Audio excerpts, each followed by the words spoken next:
कानी बहू। किशोरी लाल जी के बेटे राघव की शादी की बात जगह जगह चल रही थी, लेकिन किशोरी लाल जी को कोई लड़की पसंद ही नहीं आती थी। और उसकी एक ही वजह थी, किशोरी लाल जी का लालची होना।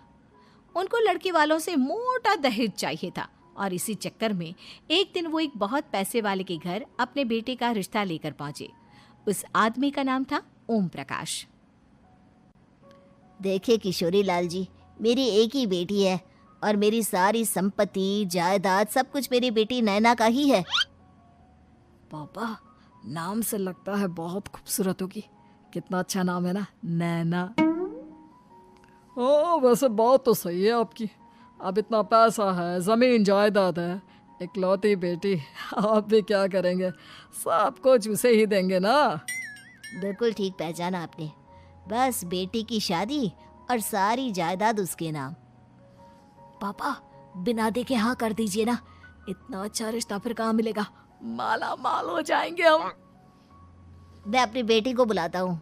अरे नहीं नहीं नहीं नहीं, आपकी बेटी का नाम नैना है, सुनकर ही लगता है बहुत सुंदर होगी।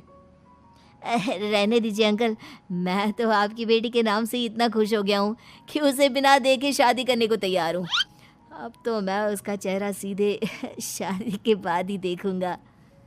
और इस तरह राघव नैना का चेहरा नहीं देखता और उससे शादी कर लेता है।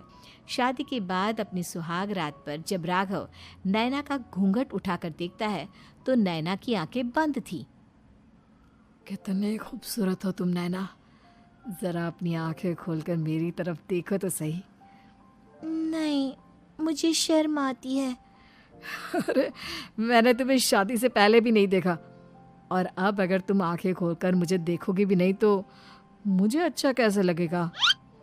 इससे पहले कि नैना अपनी आंखें खोलकर राघव की तरफ देखती, अचानक से लाइट चली गई और राघव नैना को पूरी तरह से देख भी नहीं पाया। अगली सुबह नैना राघव के लिए नाश्ता बनाकर लेकर आई। अरे ये क्या, आधा पराठा सेका हुआ है और आधा बिल्कुल कच्चा। ये तुमने क्या किया नैना?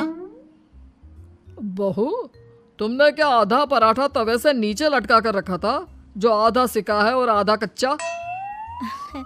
मुझे जितना दिखेगा उतना ही तो सीखूंगी ना पापा जी। जहाँ जहाँ मुझे नजर आ रहा था वहाँ मैंने सीख लिया, जहाँ जहाँ नहीं दिखा वहाँ कच्चा रह गया होगा। इसका क्या मतलब है? ये कैसा मजाक कर रही है तुम? अरे बहू, तुमने इतना लंबा घूंघट क्यों लगाया हुआ है? देखो, हमारे घर में बहुओं को बेटी की तरह रखा जाता है, और फिर तुम तो इतना सारा माल लेकर आई हो। देखो, ये घूंघट डालकर रखने की कोई ज़रूरत नहीं है। हाँ नैना, पापा जी ठीक कह रहे हैं, तुम तो आराम से रहो, अपना ही घर समझो। नैना अचानक से अपना घूंघट उठा लेती है। अरे ये क्या पापा, नैना की तो एक आंख फूटी हुई है। नाम से नैना, लेकिन ये तो कानी बहू निकली। मेरे साथ धोखा हुआ है, धोखा। बिना दिखाए अपनी कानी लड़की मेरे संग ब्याह दी। मुझे कानी भी नहीं चाहिए। मुझे अभी ओम प्रकाश जी से बात करनी पड़ेगी। आखिर उन्होंने मेरे साथ ऐसा किया क्यों? अरे, आप लोगों ने ही तो पापा से कहा था कि आप लोग शादी से पहले मुझे देखना नहीं चाहते। अब मेरे पापा पर क्यों इल्जाम लगा रहे हैं? अरे लेकिन उन्हें बताना तो चाहिए था ना कि तुम कानी हो, एक आंख से तुम्हें दिखाई नहीं देता। किशोरी लाल और राघव नाराज होकर ओम प्रकाश को अपने घर बुलाते हैं। पापा जी, ये आपने क्या किया? शादी से पहले बताया क्यों नहीं कि नैना की आंखों में परेशानी है? अरे, आप ही ने तो लड़की देखने से मना कर दिया था। और लेकिन आप बता तो सकते थे। आपको तो हमारी बेटी की प्रॉपर्टी चाहिए थी, वो भी पूरी की पूरी। अब क्या हुआ अगर उसे आधा दिखाई देता है? प्रॉपर्टी तो आपको पूरी मिल गई ना। अरे ये क्या बात हुई? मेरी शादी प्रॉपर्टी से नहीं, आपकी बेटी से हुई है। अब ये तो पहले सोचना चाहिए था, तब तो मेरी प्रॉपर्टी देखकर तुम्हारी जुबान लप लपा रही थी। लेकिन मैं कानी लड़की को अपनी बीवी बनाकर नहीं रख सकता। पापा, कुछ करिए ना आप। हाँ, करता हूँ। देखिए ओम प्रकाश जी, आप हमारे साथ ऐसा नहीं कर सकते। और तुम देखो, अगर तुमने मेरी बेटी से शादी तोड़ी ना, तो जो भी प्रॉपर्टी मैंने तुम्हें दी है वो तो पूरी की पूरी वापस ले ही लूँगा, और आधी प्रॉपर्टी तुम्हारी भी लूँगा। अरे मेरी आधी प्रॉपर्टी भला क्यों लेंगे आप? इसलिए क्योंकि मेरी बेटी को आधा नज़र आता है और उसकी नज़र अभी तक तुम्हारी आधी जायदाद पर ही पड़ी है। अब तुम उसे घर से निकालोगे तो कुछ तो लेकर जाएगी ना। और अगर हम आपकी बेटी को अपने घर की बहू बनाकर रखे तो? तो तुम्हारी पूरी प्रॉपर्टी तुम्हारी ही रहेगी, और जो मैंने तुम्हें दिया है ना, उसमें से बस मैं आधा लेकर जाऊंगा। अरे लेकिन अब आप अपनी दी हुई प्रॉपर्टी में से आधी वापस क्यों लेकर जाएंगे?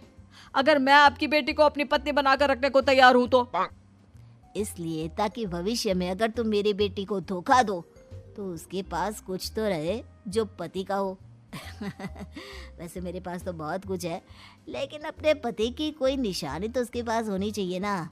अब अगर तुमने मेरी बेटी को कहानी कहा तो तुम्हें प्रॉपर्टी भी कहानी ही मिलेगी, पूरी नहीं। जमाए राजा। किशोरी लाल और राघव समझ चुके थे कि वो बुरी तरह फंस चुके हैं और अब उनके पास वहां से निकलने का कोई चारा नहीं है। अब समझ में आया ना, लालच बुरी बला होती है। एक तो तुम्हें प्रॉपर्टी मिली, ऊपर से बीवी मिली, उसमें तुम्हें नखरे भी दिखाने हैं। आए बड़े, चुपचाप बैठो दोनों। कुछ दिनों के बाद नैना राघव की कार लेकर बाजार घूमने निकलती है और जब कार लेकर वापस आती है, ये क्या? एक तरफ से मेरी गाड़ी पूरी खराब हो चुकी है। लगता है तुमने मेरी गाड़ी को किसी दूसरी गाड़ी के साथ एक्सीडेंट किया है। अरे अरे कितना बड़ा नुकसान कर दिया तुमने बहू। वो क्या है ना पापा जी, मुझे एक आंख से दिखाई नहीं दे रहा था, सामने से गाड़ी आ रही थी। मुझे तो सिर्फ आधा ही दिखाई दिया और वो गाड़ी मेरी कार से रगड़ते हुए निकल गई। अब मैं क्या करूं बताओ? आप इसे ठीक कराने के पैसे कौन देगा? तुम्हारे पापा। तुमने मुझसे इस तरह से बात की? अभी रुको। नैना राघव की शिकायत ओम प्रकाश को कर देती है। देखो राघव, अब जो मेरी आधी प्रॉपर्टी तुम्हारे पास थी ना, उसमें से आधी और मैं लेकर जाऊंगा, क्योंकि तुमने मेरी बेटी को डांटा। अरे नहीं नहीं पापा जी, गलती हो गई, माफ कर दो। गलती की तो कोई गुंजाइश ही नहीं। अगली बार मेरी बेटी को डांटा तो बची हुई आधी में से आधी और ले जाऊंगा। लालच के चक्कर में हम दोनों ने बहुत बड़ी गलती कर दी बेटा। एक तो तुम्हें कानी बहू मिली और ऊपर से जो माल मिला वो भी काना। इस तरह राघव की हर एक गलती पर ओम प्रकाश उसकी प्रॉपर्टी का आधा आधा हिस्सा लेकर अपना सारा माल वापस ले गया और राघव को कानी बीवी से काम चलाना पड़ा। भाई लालच वाकई में बुरी बला है।